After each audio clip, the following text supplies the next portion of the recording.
MLC కవిత విడుదలపై ఓయూలో విద్యార్థి నాయకుల సంబరాలు. హైదరాబాద్ ఉస్మానియా యూనివర్సిటీ ఆర్ట్స్ కళాశాల వద్ద జాగృతి విద్యార్థి నాయకుడు లింగం ఆధ్వర్యంలో కవితకు బెయిల్ మంజూరు అయిన సందర్భంగా బాణసంచా కాల్చి మిఠాయిలు పంచి ఆనందాన్ని వ్యక్తం చేశారు. ఈ సందర్భంగా మాట్లాడుతూ బీజేపీ కుట్రపూరితంగా కవితను నిర్బంధించిందని, ఎమ్మెల్సీ కవిత కేసులు ఎలాంటి సాక్ష్యాలు లేవు అని సుప్రీంకోర్టు నిర్ధారించి కోర్టు బెయిల్ ఇవ్వడం సంతోషకరమైన విషయమన్నారు. సిబిఐ, ఈడీలను జేబు సంస్థలు బీజేపీ వాడుతున్నారని జాగృతి విద్యార్థులు ఆరోపణ చేశారు. రేపు హైదరాబాద్ కు కవిత రానున్న సందర్భంగా శంషాబాద్ నుండి ఎమ్మెల్సీ కవిత ఇంటి వరకు భారీ ర్యాలీ నిర్వహించనున్నారని తెలిపారు.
శాసన మండలి సభ్యురాలు, మాజీ పార్లమెంటరీ సభ్యులు కల్వకుంట్ల కవిత గారికి ఈరోజు సుప్రీంకోర్టు బెయిల్ మంజూరు చేయడం ఏదైతే ఉందో అది హర్షించదగ్గ పరిణామం.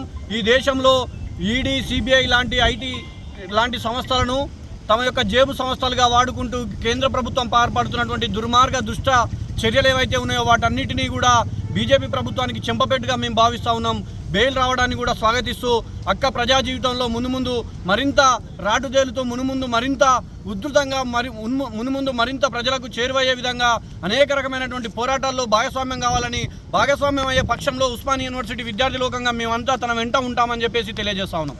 ప్రేరేపిత కుట్ర కేసులో భాగంగా మరి కవితక్క గారిని అన్యాయంగా అక్రమంగా 165 రోజుల పాటు జైల్లో నిర్బంధించడం జరిగింది. లిక్కర్ స్కామ్ అని చెప్పి ప్రతి రాష్ట్రానికి ఒక లిక్కర్ పాలసీ అనేది ఉంటుంది. ఈ లిక్కర్ పాలసీ కాకుండా దాన్ని లిక్కర్ స్కామ్ అని మరి ఈ బీజేపీ ప్రభుత్వం అక్రమంగా మరి జైల్లో పెట్టడం జరిగింది. దాన్ని ఈరోజు గౌరవ సుప్రీంకోర్టు దీనికి సంబంధించి ఎలాంటి సాక్ష్యాలు లేవు, మరి అదేవిధంగా అందులో ఉన్నటువంటి కేసులో ఉన్నటువంటి వాళ్ళు అప్రూవర్గా మారి ఇచ్చినటువంటి వాంగ్మూలాన్ని సాక్ష్యంగా చూపించే ప్రయత్నం చేసిర్రు. దాన్ని గౌరవ సుప్రీంకోర్టు ఎంత మాత్రం ఒప్పుకోకుండా సాక్ష్యాలు ప్రొడ్యూస్ చేయలేదని చెప్పి ఈరోజు కవితక్క గారికి బెయిల్ ఇవ్వడం జరిగింది. ఈ బీజేపీ ప్రభుత్వం ఈ సిబిఐని, ఈడీని తమ జేబు సంస్థలుగా వాడుకొని ఈ దేశంలో ఉన్నటువంటి అన్ని రాజకీయ పార్టీలను, వాళ్ళు చెప్తే వినకుండా ఉన్నటువంటి పార్టీలను మరి భయభ్రాంతులకు గురి చేస్తూ ఉన్నారు. ఈ విషయం దేశ ప్రజలంతా చూస్తూ ఉన్నారు. బడుగుల కోసం, బలహీన వర్గాల కోసం మరి కవితక్క గారు మరి ఉద్యమాలు సాగిస్తున్న తరుణంలో ఆమెను జైల్లో పెట్టడం బాధాకరం. ఈరోజు ఆమె జైలు నుంచి విముక్తి పొందడం గౌరవ సుప్రీంకోర్టు ఈ తీర్పుని ఇవ్వడం మేము స్వాగతిస్తూ ఉన్నాం.